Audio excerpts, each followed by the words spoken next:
Our little corner's on the road again, and guess where we are this time? Well, what the heck, I forgot. We've got pictures. We're at Olympic Stadium in Montreal. I've never been here before. Calvin's been here. As a matter of fact, he was here, I think, 3 days last week to watch this team play. And we're going to have a little fun today because we have a guest with us, well known to people in the northern tier, but some of our viewers elsewhere may not have met. Tim McDonough, how are you, my friend? Fine, thank you. Got to know Tim for the first time on our trip up here, and there's a couple of reasons for you coming here. First of all, you're a baseball player and a great fan, but secondly, you've got a connection with this team. You want to tell us about that? Well, I went to Dartmouth College with Jim Beattie, played baseball, and I was a catcher, and he was a pitcher, of course. And I caught him my senior year. He was a sophomore. And we used to ride the bus together and chat. We were friends. I just hope he remembers me. It was 20 years ago, or a little more. Yeah, I said to him on the way up here, when's the last time you saw Jim Beattie? And he said, 1974, right? Well, 76, yes. 1976, 22 years ago. You followed his career. You know where he's been. Yes, he played with the Yankees, and then he was traded to Seattle. He had a good career. He got his 5-year pension in, and he possibly 10. I didn't follow him that closely, but I always read about him and followed him in the papers. And he's a general manager now of the Expos. Proud of him. Well, but let's talk about Tim McDonough. How come you didn't end up on one of these teams? You found a... see what they're doing in that cage over there? I couldn't do that. You were a fine ball player, product of the North Country. You where were you born and brought up? Right in Champlain, or? Correct, Champlain, New York. You ended up going to St. John's. I went to St. Mary's in Champlain, and then St. John's in Plattsburgh. What year would you have graduated from St. John's? 1970. 1970. Mm-hmm. And then chose Dartmouth? Right. For what reason? To play baseball? Mostly, I'm afraid. But my uncle had gone there. He had played sports there, and I was proud to be accepted there and enjoyed it very much. And what happened after you graduated? Well, I've been teaching elementary school since 1975, January of 75, all at Northeastern in Champlain. You taught at some of the different schools in the northern tier. You Sure said Rouse's Point. Yes. Rouse's Point, Moores, Champlain. My second tour at the middle school. It's connected to the high school. I taught 4th grade there in 1975, as a matter of fact. And then they closed the 4th grades down there and sent them back to the smaller buildings in the little villages. And I've been bounced around, depending on the openings available. And now I'm back at the middle school teaching 6th grade. You think you found a home there now? Oh yes, I enjoy it very much. It's a good job. You and I have talked about kids all the way up here in the car, and they are an inspiration, aren't they? Yes, they are. Yep. You never know what's going to happen next, How about baseball? Are you involved in baseball anymore since college, or what? Not very much. I coached Northeastern varsity for 6 years. We had some moderate success. We had some very good teams for 2 years, and I enjoyed it, but I took it a little too serious, I think, and I backed off for a while. I might get back into coaching. Here comes Jim now. Yeah, well, we're going to meet him. Good to see you, Jim Beattie. You haven't seen this guy in a couple of years, have you? I was wondering if I was going to come out and see him. He's going to be about 300 pounds, or doesn't look like he's changed at all. I think you both have stayed in pretty darn good shape over the years. He's got a little more hair than I do, though. Isn't that funny? He mentioned that to me coming up in the car, but he said, don't tell Beattie I said that. Well, I think it was probably because we didn't score enough runs when I was pitching. I've worried about it ever since. Tell me a little bit about some of these fond memories of the Dartmouth days back in the 70s. Well, we had a lot of fun. I mean, I still go back. I had a lot of fondness for our time there. We played for a great coach, Tony Lupian, and I still see Tony. I go to visit him in Vermont, and we had good times on the field and off the field. We were just talking about where our paths go in life and how you're never quite sure where you're going to end up. Tim's a teacher. Kids love them. Been up in the northern tier of New York State for years, and you've also traveled a few different paths to get where you are now as general manager of the Montreal Expos, Jim. Well, when you talk about the breaks you get and the things that have happened for you, for me, I've been really on the West Coast for my last, before here, 16 years.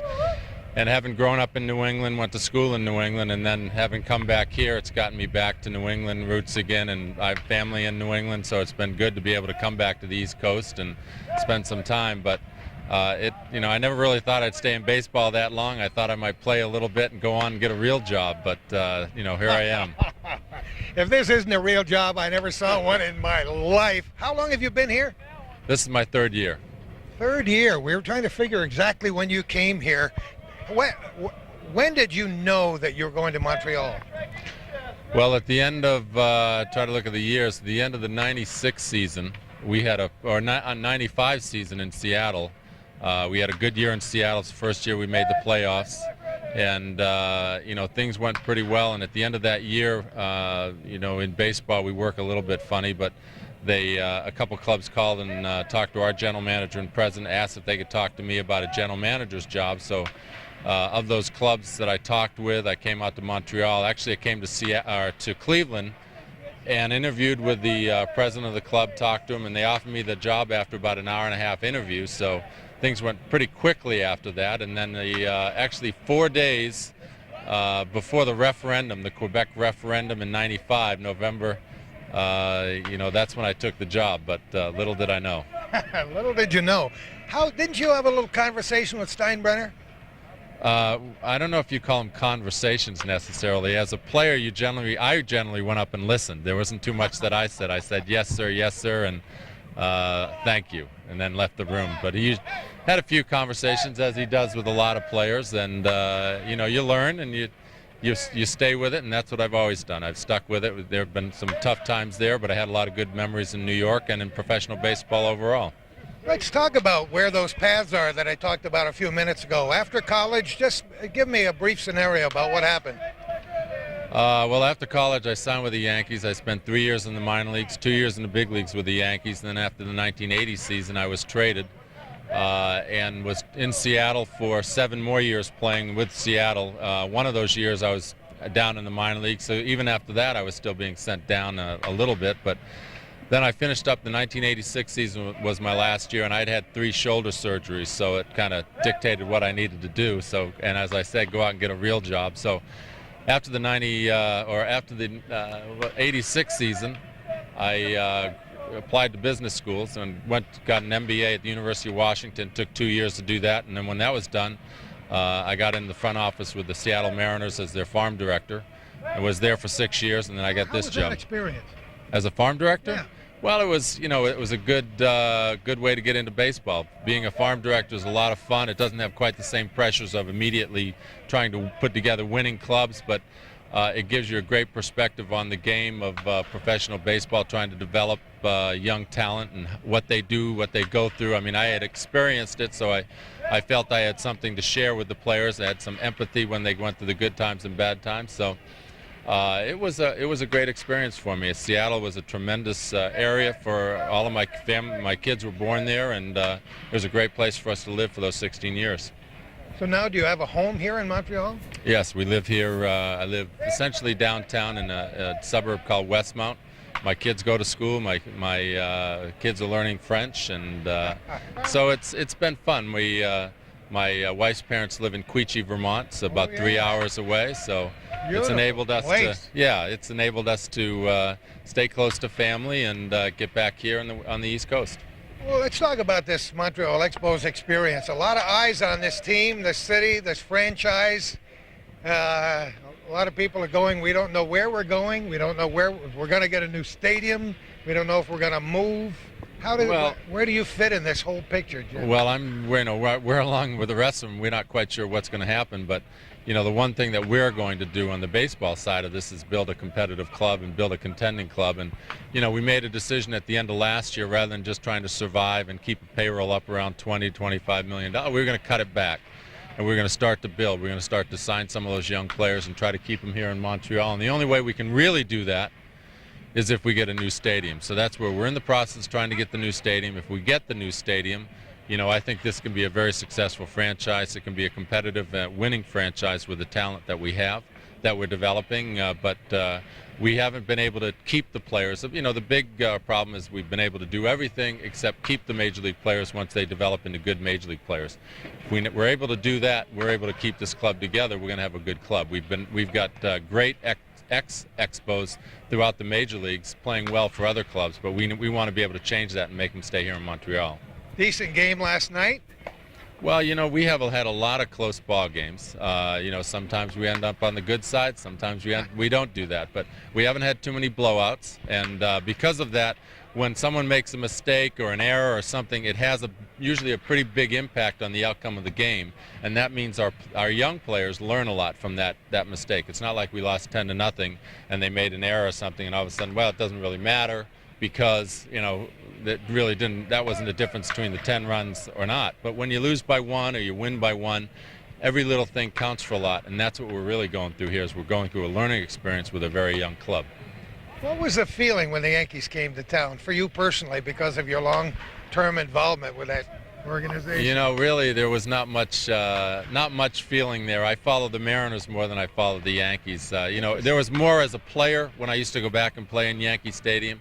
But I've been away. It's like another lifetime for me now. I've been so. It's hard for people to understand that. Well, I think you move on and you try to grow and try to experience new things. And when it's been 20 years ago since I was with the Yankees, and it doesn't have quite the same attachment anymore. And growing up in New England, I wasn't really a Yankee fan either. So it's always fun for us to beat the big clubs. Whenever we beat the Yankees or we beat the Braves, there's always a special kind of enjoyment in that. So now the Mets are in town, we're trying to do the same thing. So what's your personal agenda now? Can you tell us what you can see in your crystal ball? Well, Beattie? mine is to stay in baseball. I mean, I've enjoyed it. It's been a tremendous career, a lot of fun for me, and it's exposed me to a lot of different things, both me and my family.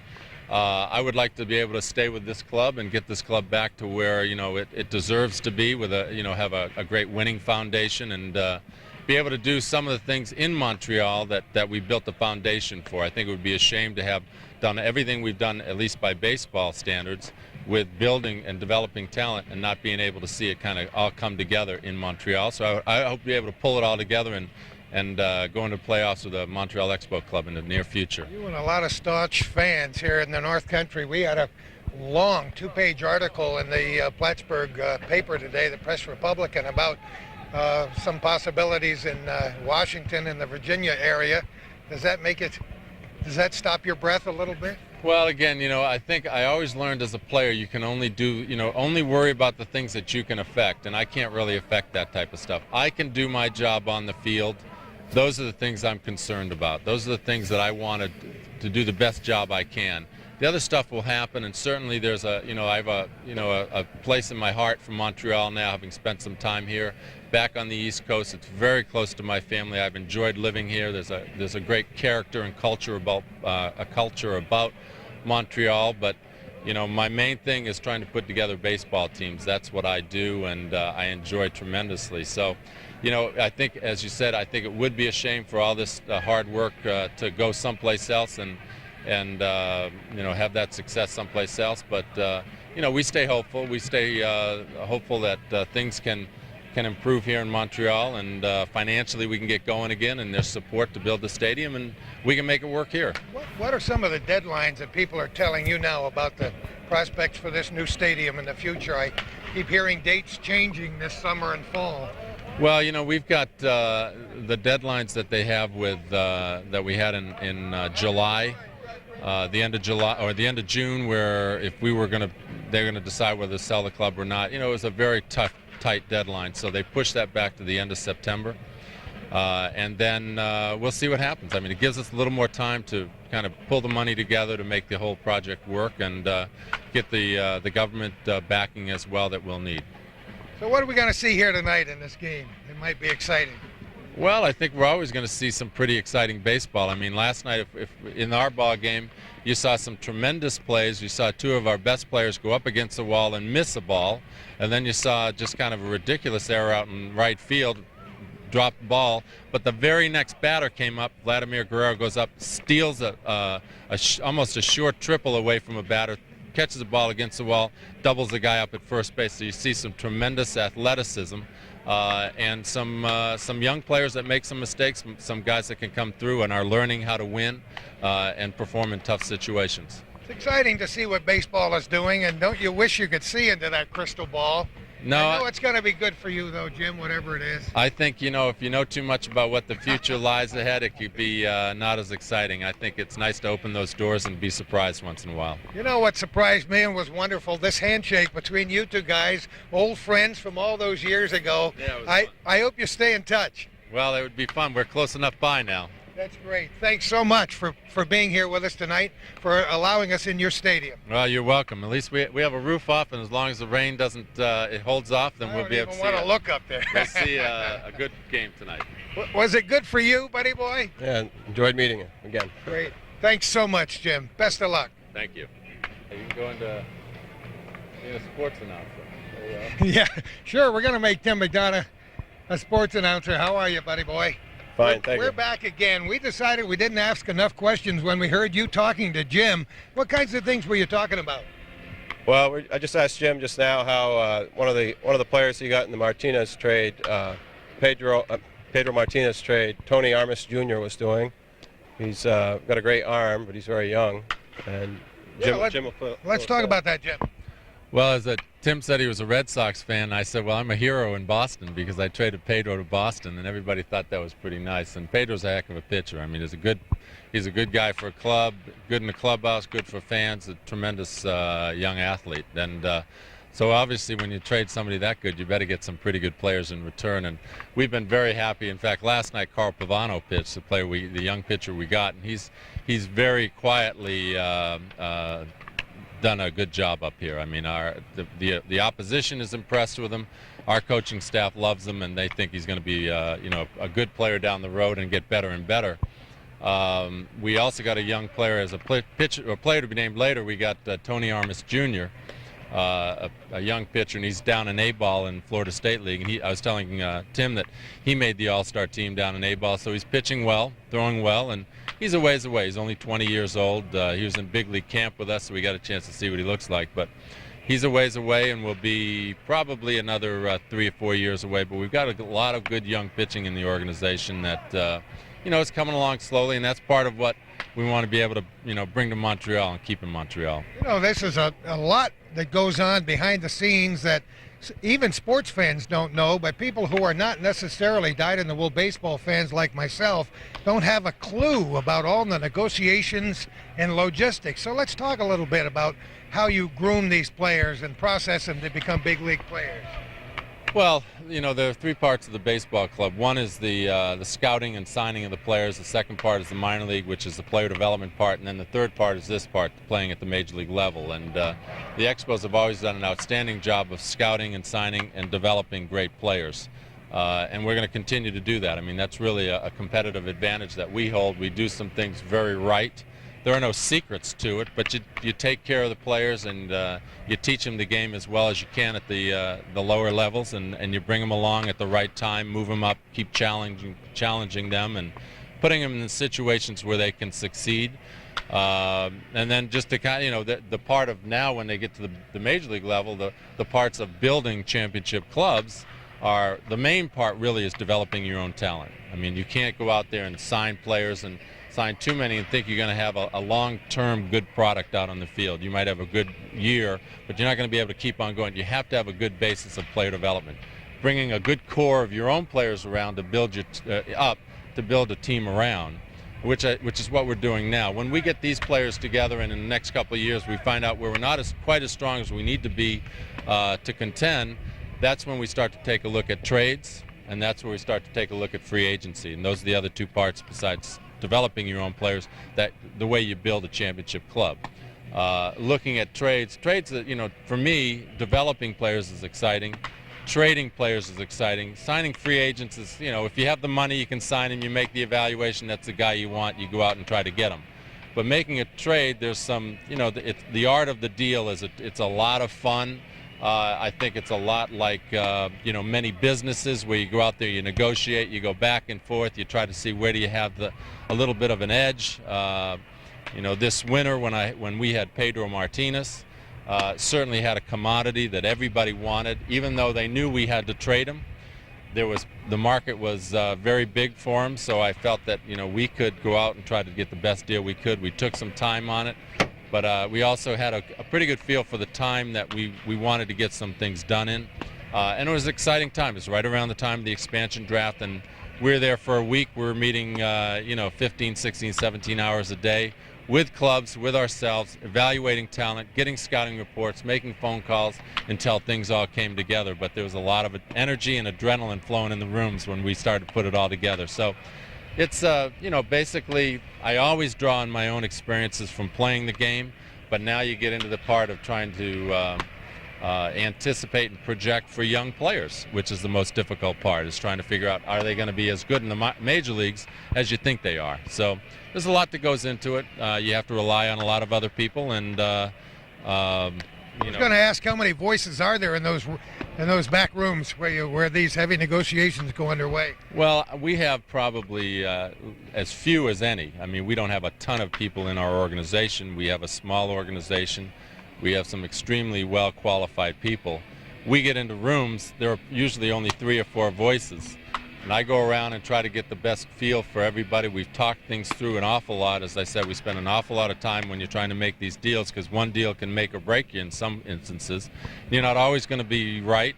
But on the other hand, you can't be afraid to make the deal. You got to be able to go out there and say, okay, let's do it, and let's get it done, and let's move on from there. But I usually don't try to get too many voices, in there. If there's 3 or 4, I can get a good feel. If I get 7 or 8 people in there, it gets tougher to kind of pull it all together. So that's about the way we work. Every manager has a different life experience, so I imagine some of the techniques vary from club to club, right? Well, I'm sure there are personalities that get involved, and the way organizations are put together. My personality generally is I try to build a consensus when we get together and try to put these deals together, but I also try to get as much information as I can when we try to look at players. I think really what we do with computers and all of that, it allows us to process information because we're in the information business. I mean, you have to evaluate, you have a lot of information about players, you have to go out there and try to assimilate it all and make it work for you to your advantage.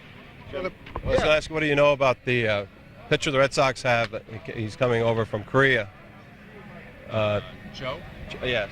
Well, I think I'm not sure if it's the same one that, when you talk about, I generally figure there's Chinese, Korean pitchers, and I don't have a name for or remember their names, but I do remember we played Trenton the last couple nights, and there's a Ji Cho, not sure if it's the same guy, and he beat us, he's got something like a .49 ERA. Went to rookie camp, now he's at AA. Yeah. Well, I think it's the same kid, and the reports were pretty good on him. He beat us, I think we beat us 5-1. We got 1 runoff, but only a couple hits in 7 innings. Any other questions, Tim? They'll come to me. Huh? You mean after we shut the camera off? The problem with me is I just haven't followed baseball that closely down through the years, but I know your job, the job as a general manager, has changed a lot since you first got into baseball, and you mentioned the world of electronics and computers. That's revolutionized just about everything, including your job. Yeah, well, it's helped in a lot of ways. As I said, it helps us to put information together and use information. But what goes on in probably 10 or 15 years ago, a general manager would just be able to say, okay, I like talent. We'll look at talent and how does that work. Now you look at talent as the first step, but then you start to look at contract, and then you start to look at Major League Service. How does all that have an impact, and what are his earnings going to be in the next couple of years? And you look at budgets. I mean, now it is as helpful as anything to have an MBA, so you can go out there and be able to work with the financial people when you're trying to put together a club. And probably 10 or 15 years ago, you didn't have to worry about that as much. I think the job of a general manager has evolved as more money has gotten into the game and more pressure on performance has gotten into the game in the last couple of years. After me, who was the best catcher that? Oh, I knew we were going to get to that. Well, you know, after throwing to Tim, it was a big drop-off in talent for quite a few years, and Boy, then it's getting deeper probably about the only one that could compare to him, I think, maybe would be Thurman Munson. You know, I threw to Thurman in the '78 during '78, and he was a tremendous talent, and he was pretty similar to Tim, although I'm not sure if he had quite the cannon arm that Tim had. So what's the status of those shoulders? You said you had 2 operations. How's it feel now? 3? I had 3, and I can do pretty much anything anybody else can do except for the guys that are out on the field. You know, I can Not ready for 9 innings yet, I can play golf, I can play tennis and everything else, but I'm sure when I'm probably 60 or 70 years old, I'll be able to tell when it's going to rain in the next day or 2. I saw him looking up in the sky, so apparently you're not there yet. No, not yet. I can't tell that. I'm in the office all day. We got a slight chance of rain, but we'll get this one in. All right. I know you have a lot of things to do. Thanks for the second chapter of the interview, Jim. Good luck. No problem. I enjoyed it. You take care. We will. Yeah. Our little corner continues celebration of baseball in an Olympic Stadium in Montreal on a night when we're not so sure whether we're going to get rained on, but we hope not. What you saw in the beginning there was a picture of the proposed new stadium for the Montreal Expos. If it ever happens, it'll be a marvelous thing. I have with me PJ Loyello. That's correct. Whoa! Unbelievable. First time shot, too. What's your function with this organization, PJ? I'm the club's director of media relations. Perfect guy to have in front of this camera right here tonight. We had a tremendous interview with Jim Beattie and Tim McDonough, who they played ball together at Dartmouth College many years ago, and it's marvelous to see these guys come together after 20-some years. Yeah, Jim's a big, he talks a lot about his days at Dartmouth, so it's, I hope those stories that he tells are all true. I'm going to check it out afterwards. Well, we're not so sure either, and even after talking with Tim all the way up here in the car, I'm even more dubious about some of them. But it was a lot of fun to see these guys come together, and he's kind of a super guy to have connected with your team, Jim, isn't he? Yeah, he's a tremendous individual. It's been a real pleasure to work with him, and on a daily basis we have a lot of conversations concerning the ball club and player personnel and moves, and he's been real good for us. He's been a real positive source for his team, and he's made some good moves. He brought some good young talent to our ball club, and people who hope that will be able to secure the long-term deals and be with us in his new stadium by 2001. You know, I like your attitude. You got to be positive, right? With all the things that are floating around and all the stories, including one we showed you from the Press Republican down in Plattsburgh earlier today. Yeah, you got to stay positive on the future. Yeah, you got to take a look at the situation we're in right now. We're not winning too many ball games on the field. However, development-wise, we have 3 of our minor league teams that are in first place. The ball club we have put together right now is strong. It's the core to young players. Chris Widger and Rondell White, Vladimir Guerrero, Brad Fulmer. You're taking the likes of Michael Barrett and Hiram Boca Chica and Jose Fernandez, guys in our minor league system who will be here a few years down the road. I think we have a team that's going to be strong. I think we're going to have a very good second half compared to our first, and we'll take it from there. And by the year 2001, we're confident that we'll be a pennant contending team. This, boy, what an exciting place that new stadium would be and will be, huh? I was actually there this afternoon. We did a couple of TV commercials and a show from the new proposed site, which is right across the street from the Molson Center, right downtown. And it's what just a location, man! It's a real tease. And I mean, everybody who was there in the production crew just looked up and you see downtown Montreal, and you say this has to happen. It'd be such a big lift for the city. People be coming to the ballpark. There's no doubt about it. Montreal is one of the few North American cities where people actually live in a city, and there's 250,000 people who work there every day, and for them to come down the hill and watch a ball game, it'd be a perfect situation for us. Now, for those people who haven't been following this whole situation from the beginning, explain what the problem is in getting this stadium, getting the plans and meeting the deadlines. Well, it's a long process. I mean, this is something which we introduced a year ago. It was June 20th of last year. And basically what we wanted to do is sell around 18,000 seat licenses, and that coupled with some government help from both federal and provincial governments would allow us to build this new stadium. Well, nothing really ever goes as planned, and it has taken a long time. And about a month and a half ago, the ownership consortium, actually headed by Claude Brochu, brought on 3 very prominent businessmen in Montreal. One was Serge Savard, who is the old general manager of the Montreal Canadiens. Fairly familiar name. A very familiar name, an extremely successful businessman in Montreal as well.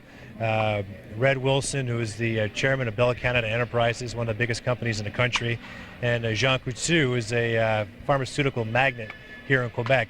He brought those three gentlemen on board to help sell tickets within the business community. And what they did in turn was put together subcommittees, which 20 people in each committee. Those committees in turn are supposed to sell about 300 tickets a pop, which would translate into about 6,000 seat licenses, which would get us to our goal.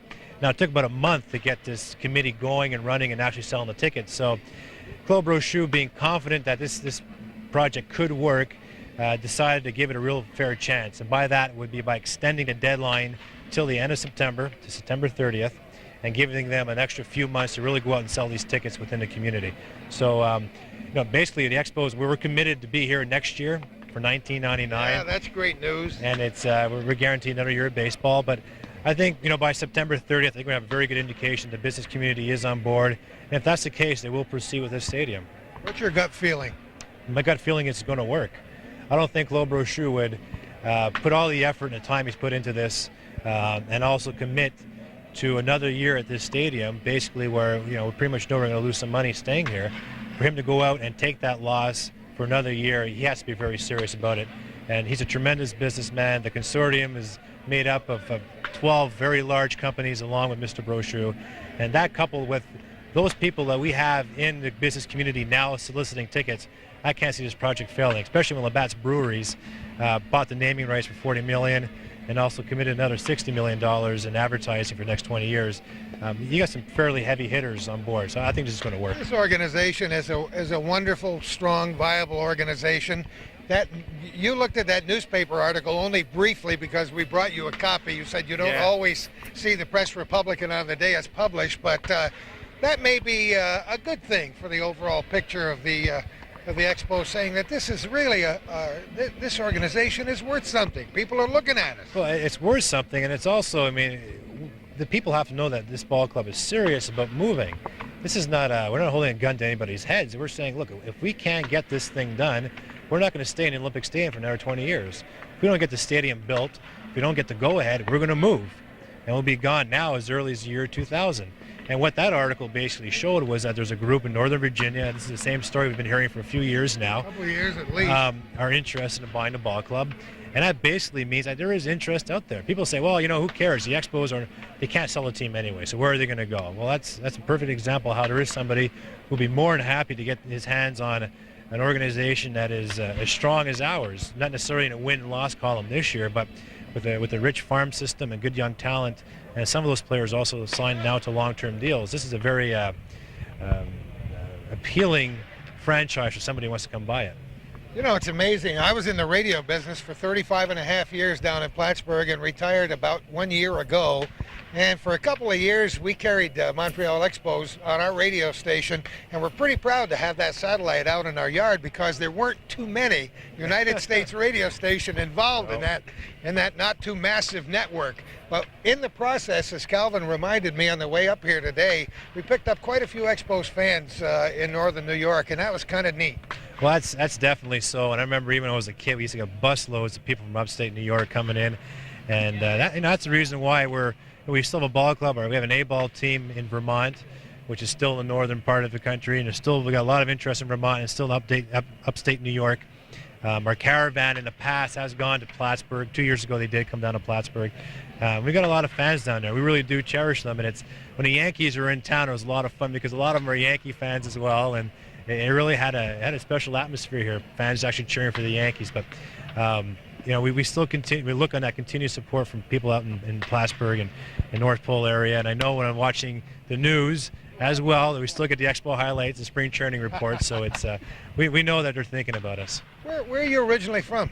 I was born and raised in Montreal, so I lived here all my life, with the exception of spending 2 years in Ottawa with the AAA ball club.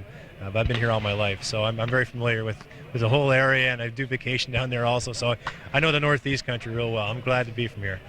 Well, let's talk a little bit about Olympic Stadium and its history here, in the way it wasn't really intended for this kind of Major League Baseball, and why it's important to get out of here.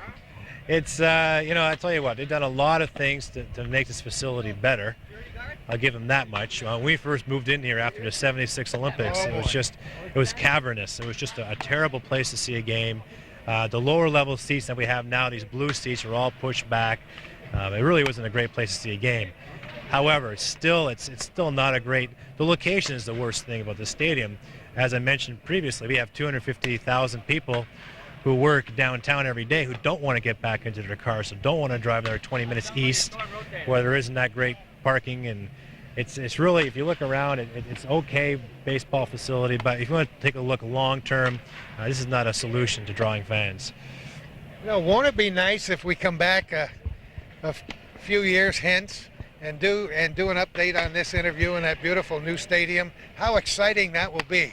You think you'll still be with the organization in a few years? Definitely. That's my goal. I want to be here for the new stadium. That's why I'm here. This is not a short-term job for me. I want to keep this thing as long as possible. A great thing to look forward to. It is. And it's, there are a lot of people in this city who are looking forward to this, and there's a lot of people in the city who are behind us, and they keep saying, look, keep your heads up, keep fighting this thing. It's going to get done. And I can't wait for April of 2001 and have everybody up there taking a look at this. I don't get a chance to listen to talk shows in Montreal very much because I'm kind of busy with all my new enterprises down in the Plattsburgh area. But what are the people saying on some of these talk shows? It's split. I mean, just about everybody is in agreement that it would be great to have a stadium downtown. There's very few people who don't want to see a stadium downtown. The debate now is, getting government funding. Like, why should they, have to pay money for a new stadium when we're still paying for this one? With the healthcare system the way it is now in Quebec, why should more tax money go towards a financing of a downtown stadium? These are all legitimate concerns. However, what they fail to realize is that the Major League Ball Club and the studies that have been done by financial institutions like Ernst & Young, a very reputable institution, said that we're going to bring in $80 million a year in taxes for the downtown area. I mean, this is something which is going to provincial and federal governments. We'll be building hospitals, building roads. We have to get that message across. That, look, for $150 million, that can be paid off in a couple of years in taxes alone.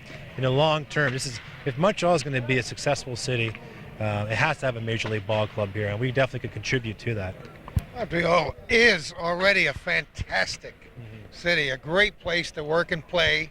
And I know you'd like to invite all those Expos fans and would-be Expos fans up from the Clinton, Northern Essex County areas of Northern New York to see a ball game and get hooked on the Expos. Come to the ballpark. We're only a couple hours up the road, and it's great Major League ball. Even the Mets in town, and you take a look at the team that they have. It's just, I'm still one of the hardcore fans that I can't beat, regardless of where the stadium is. You can't beat sitting in the stands, having a hot dog, and watching a Major League ball game, and it's so close. You said the magic word, hot dog. Hot dog is not a hot dog unless you eat it at a ball game. Exactly. So it's still an amazing thing. And that's why we still have those core fans that we do have, those 10,000 come out every night, because they realize the value and the entertainment of Major League ball game. So it's only a couple hours up the road, and it's a great source of entertainment. And it's with the Canadian dollar now where it's at, it's practically. Do we have to get free. into that? It's probably next to free to come and see a ball game. So. Well, you got that right too, boy.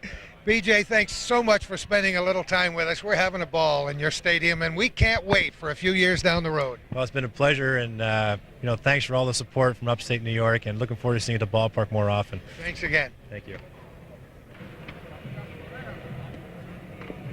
Well, I thought maybe the next time we got together it would be several years down the road, but we're back again for Chapter 2, PJ.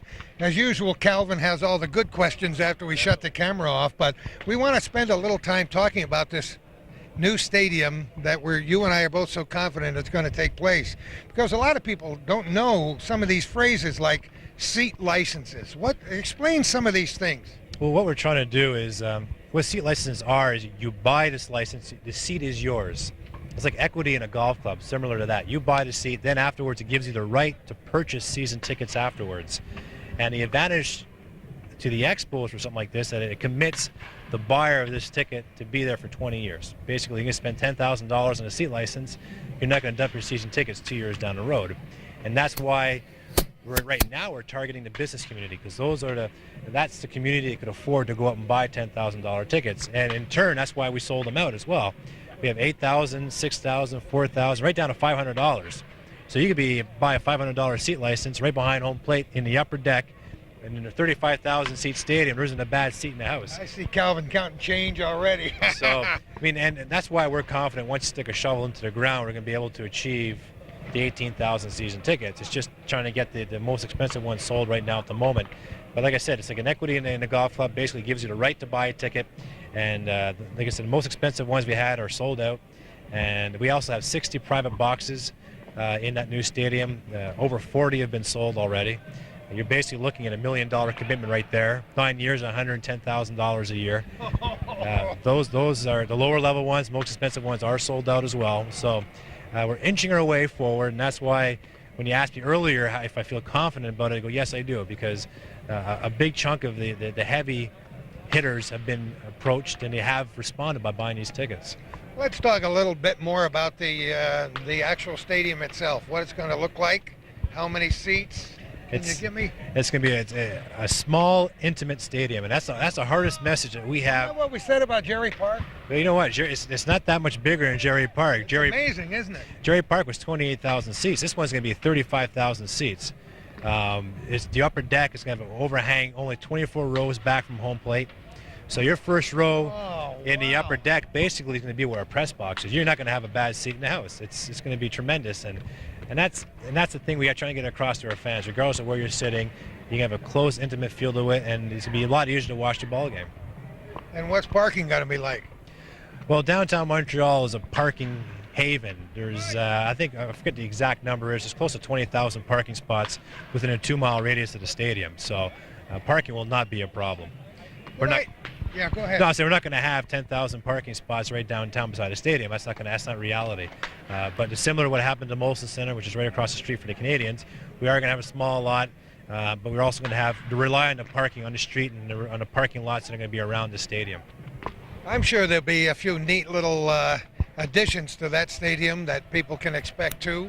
Very special things. Well, we already have in our plans. The main entrance to the stadium is going to be on Peel Street, which is the center field entrance. It's going to be like a big fair, similar to Camden Yards. If you've been to Camden Yards or not, or remember seeing the pictures of it, big barbecue area, fun fair area. It's going to be almost like a carnival-like atmosphere outside the stadium.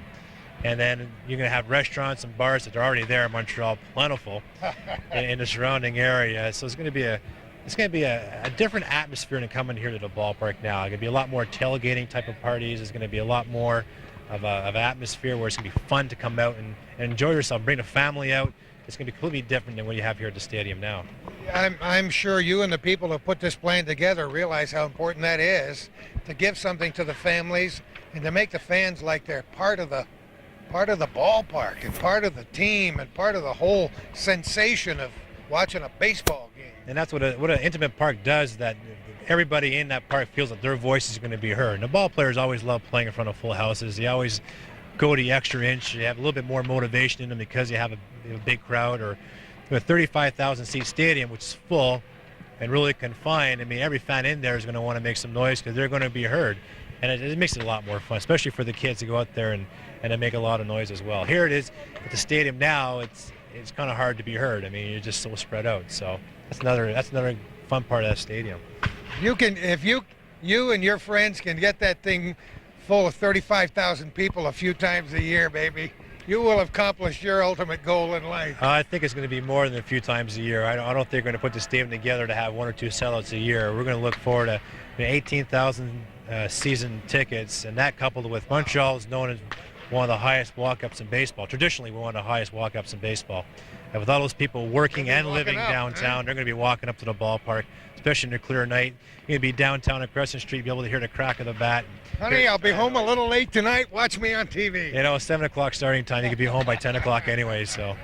Well, we're here. We should tell people we're here before the ball game. If you wonder why the seats aren't full, ball game. I think game time is about 7:05 tonight. Yeah. We got here about 4:30, and that's another important thing. When you were inviting people from our area to Montreal, I don't think a lot of our viewers may realize how quick it is to get here from the Plattsburgh area.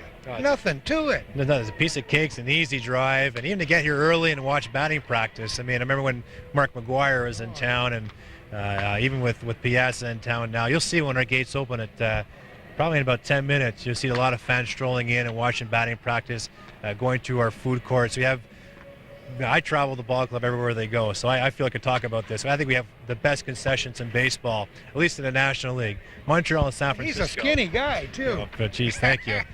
But Montreal and San Francisco are probably the two best food court areas in the National League, at least. And to come here and to have try the different foods out and to really make an evening out of it, and then you get back home in less than 2 hours. It's really an enjoyable evening, and especially on the weekends, it's a great day. You get a couple hours sleep before we have to get up at 5 o'clock tomorrow morning. Yeah, I know. Thanks again so much for Chapter 2. It was better than Chapter 1. Thank you. See you later, PJ. I'll tell you, when you talk to a groundskeeper in Olympic Stadium and it starts to rain, we have to stop the camera because that's what he has to do. Hi, how are you doing? Fine, and you? I'm great. What's your name again? Daniel Baudouin. Danielle, it's a pleasure to meet you. Calvin already met you once, and he gave you a tape. Yeah. What's that all about? Well, it's a tape about the 800 stolen bases of Tim Raines, and I was the one who went to the second base to pick it up and give it to Tim Raines. So it's on cassette, and I have it now, so it's fine. You are a part of baseball history. Part of baseball history for sure. That's kind of neat to go and get that base, and Calvin saw it and recorded it on Madison Square Garden, right, Calvin? And now you got it forever and ever, and you can go home and wear the tape out if you want. Sure, and I heard it was in Japan too, so it was it went into it was a Japanese picture this evening, so it was in Japan too. So I'm very popular. I'm waiting for I don't know jobs or something else. Yeah, best offer, right? Yeah, the best offer. Pick it up. Danielle, how long have you been doing this? Well, I started in 1979. I stopped for a couple of years in the beginning of the 90s, and now I'm back here. And without the roof, with Tim Raines' names, tonight we expect maybe some rain, so might have to work a little bit more. Tell me what you do. A lot of our viewers may not have any idea what a groundskeeper does. Well, we see you scrambling out there when it rains. When it rains, the regular job is maintaining all the surface. The surface is nice and clean, and trying to fix the holes and trying to keep it not too much dry, not too much wet, and dealing with the rain this year. So it's quite a job, cleaning the tarp, the carpet, and everything. So we have a couple of hours of work. When things don't go right, they never blame the groundskeepers, right? I hope not. Mostly never, but some players sometimes. But it's not very. It's an easy jokes or things like that. We talked a lot earlier in our interviews about the possibility of that new stadium downtown. Yeah. You think you might be around working on the grounds of that new stadium someday? Well, I'd like that. It's my job, so I'd like to keep my job because unless I will have to find another job for sure. But I'd like that. It will be fun to be downtown with the grass, real grass, and things like that. It's going to be something else to learn.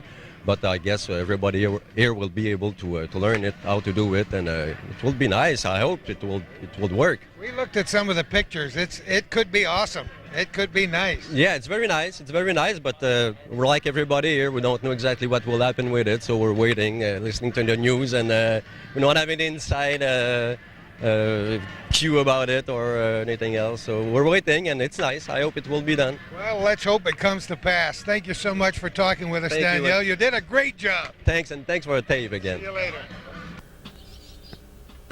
That's a great photograph, which should bring back memories for baseball fans who've been around for a few generations, and even for young people who are interested in the history of baseball.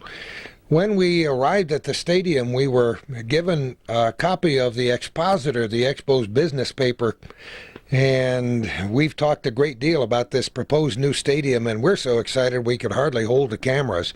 Not to mention the way the fans in downtown Montreal are going to treat it, and people in Clinton County, which have just a very short drive to get to Montreal. So fortunate to have this kind of a team nearby, and then the prospect for this kind of a stadium. The big headlines on the front page are a vital project for a great city, and we've known that Montreal was a great city all along. The headlines you see here are heritage with a rich history, baseball, 100 years of tradition in Montreal. I don't know if our viewers across the northern tier of New York State are familiar with that.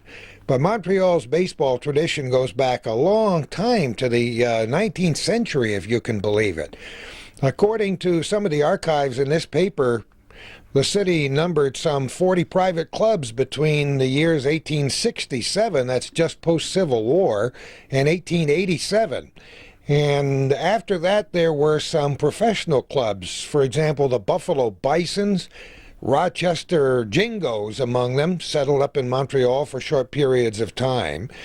But the city's first professional baseball field was located, we understand, at the corner of Atwater and St. Catherine.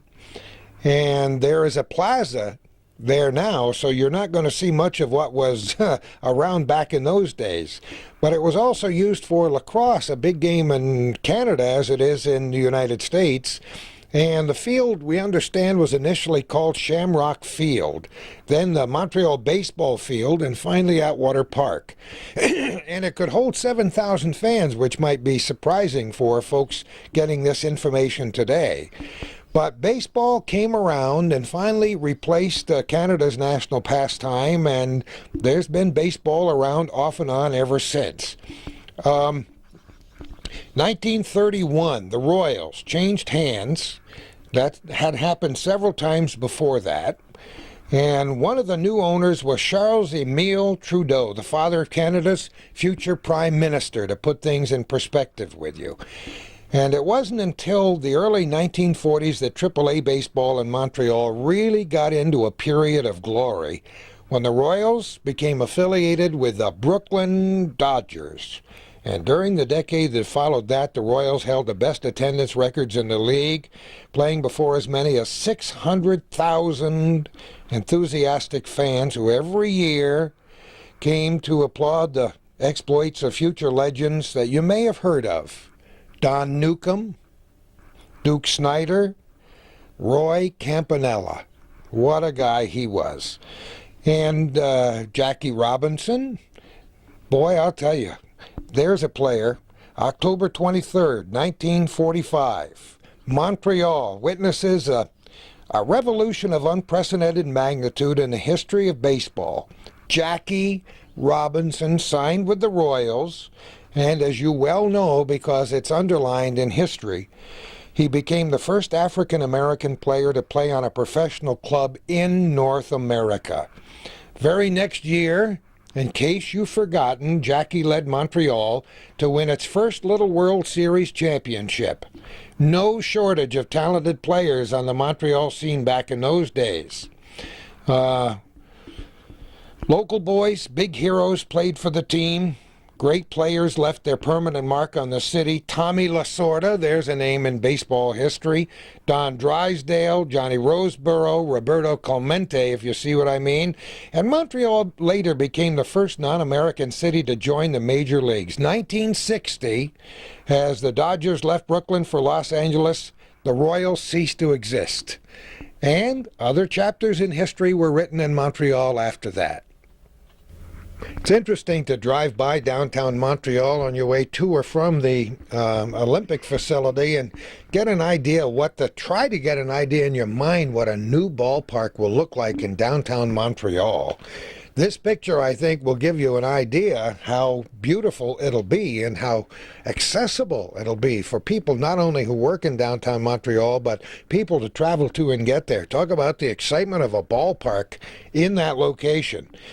This new ballpark will be, and we're speaking positively here because we believe it probably will come to pass, it'll be a very important asset for Montreal's tourism industry. The distinctive qualities of Montreal seem to stem from the festive reputation, from the multiplicity and diversity of available attractions, of which you know there are many if you spend any time in that Montreal area at all. Here in North America, professional sporting events, especially if they're held in attractive, easily accessible facilities, are viewed by tourists as major attractions, and this will be. I guess you may be or may not be aware that there are 65 million baseball fans in the United States. And I guess it goes without saying that if all goes well here in this downtown park, the Expos will have a positive influence on tourism in the city, and that'll amount to pretty big dollars. America's national pastime, right here again in downtown Montreal. The Expos contribute a great deal to upholding Montreal's status among the major cities. And there is no denying in this paper and in your mind the fact that every major North American city has a Major League Baseball team. Think about it. They build this new park in the heart of downtown Montreal. Once again, they'll be able to continue that capitalization on even greater visibility gained by the presence of the Expos. And with all of that, the city will be able to assert its economic leadership, regain its position among Canada's and North America's leading cities. In our previous interviews, you heard us talk about how intimate Jerry Park was, and it certainly was. Olympic Stadium has not enjoyed that particular accolade. It just doesn't feel intimate while you're there for most people, and that's why this new stadium will be so incredible. As you've heard other people tell us, the number of seats in the new park would be relatively limited, and that would add to that unique, very close and friendly atmosphere. No matter where you would sit in this new ballpark, the incredible proximity of the action will be electrifying. And you know, when you go to the ballpark and you pay that much money to enjoy a game, you want to be very close to the action. And the phrase written in the newspaper by this caption is, to be any closer, you'd have to be in uniform, and that's a nice way of putting it. So it will be intimate. You'll have your own enthusiasm to add to the enthusiasm of all the other people. There'll be excitement, and this park will hold something like 35,000 fans, and they hope to fill it a lot, they tell us. Of course, there's going to be natural turf. You've heard us mention that. You heard us interview Danielle saying how difficult it is to take care of the artificial turf in the Olympic Stadium. He said it'll be a little different for the grounds crew to get used to, but it certainly will enhance the pleasures of an exciting ball game on a beautiful summer day to see it in the natural turf, not surf, with any luck at all, not surf. But if it does happen to rain, they will have a functional retractable roof to ensure that you won't get rain on your stadium hot dog, which will be tremendous. And I believe that fans in the new stadium would be impressed with the quality and number of services to the new ballparks. You've heard so much about that. Souvenir boutique, 140 places to get concession things, souvenirs, restaurant bar, 400 seat capacity in the restaurant bar, and there will, of course, be a view of the playing field there. There'll be a giant plaza with openings on both the street and the field and the main entrance. And when games are being played, that plaza will come alive with the bustle of lots of concessions and lots of joyous animation of entertainment of all stripes. And hopefully, and not too far down the road, we'll be able to enjoy all of that in the new stadium at downtown Montreal.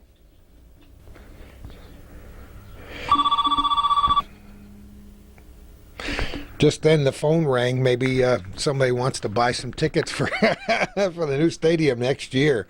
The Expos downtown. Boy, I'll tell you, everybody believes in it. You know what you want, and you know that stadium. You see a little artistic license was taken when they just plunked that stadium in there. It's amazing what they can do with computers these days, but that'll give you an idea what it's going to look like. I got to tell you, I had no idea what this day was going to turn out to be like when Calvin invited me and Tim to go up to Montreal to get down there on the field and to kind of create this Tim, this is your life atmosphere when Jim came running out and the two met for the first time since 1974. It's always great to see old friends get together, but when they're old baseball players, it's very special. So the entire experience was a good one for me, and you know what the phrase is. Was it good for you? You never know where we're going to be next time for our little corner.